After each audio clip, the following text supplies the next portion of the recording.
माझं मत असं आहे की राज्याच्या मुख्यमंत्र्यांनीच पालकत्व स्वीकारावं किंवा अजितदादा जरी या जिल्ह्याचे पालकमंत्री झाले तरी माझं काही मत नाही.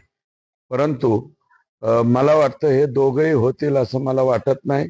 कारण राज्याच्या मुख्यमंत्र्यांनी स्पेशली फक्त तिथे नक्षलाईट एरिया आहे म्हणून तिथलं पालकत्व, पण राज्याच्या मुख्यमंत्र्यांना मला वाटतं कुठेही डायरेक्ट पालकमंत्री होता येत नाही. उपमुख्यमंत्री असताना त्या कालावधीत मला वाटतं ते तिथले पालकमंत्री झालते.